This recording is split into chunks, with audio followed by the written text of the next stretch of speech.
校讲客语，咪咪笑讲客家。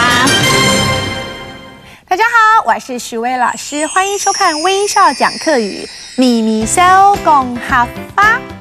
我们上次呢有教了头拿毛、头发、额头、额头、目珠、眼睛，还记得吗？好，那我们今天呢，除了复习了头拿毛、额头、目珠之外呢，我们还要来学2个无关的东西。第一个就是鼻孔，鼻孔，什么是鼻孔？鼻孔，鼻孔就是鼻子的意思，鼻子。再来呢，我们说嘴巴叫做嘴，叫做嘴。然后呢，在客家话里面啊，也常常用鼻子呢来表示一个人的情绪的感受。比方说，我们说这个人啊，屁扭扭。那个鼻子啊，扭扭的，屁扭扭，什么意思呢？就这个人很臭屁、很骄傲的意思。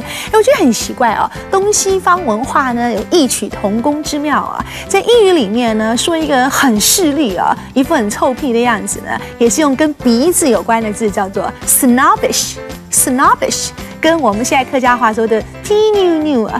那么我要来讲的是 joy。一样咯，你看，现在学伟老师就靠这个嘴巴一直讲，然后呢来教大家讲客家话，所以呢跟嘴巴的形容词的用法呢很多了。我们今天上一个词汇好了，我们说打嘴鼓。什么叫打嘴鼓呢？就是打鼓，可是你看嘴巴鼓起来好像在打鼓，对不对？所以客家话里面说的打嘴鼓，这么念叫做打嘴鼓，打嘴鼓。什么意思呢？就是来聊天的意思，就是来摆龙门阵、抬杠聊天哦。所以呢，如果你听到有人讲说“我朋友來請我打嘴鼓”，他的意思就是我的朋友来找我聊天的意思。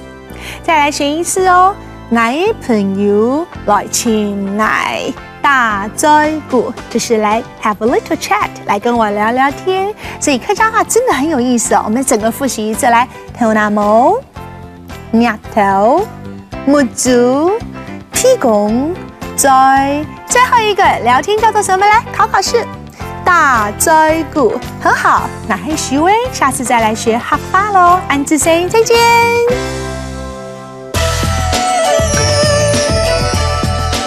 行政院客家委员会策划。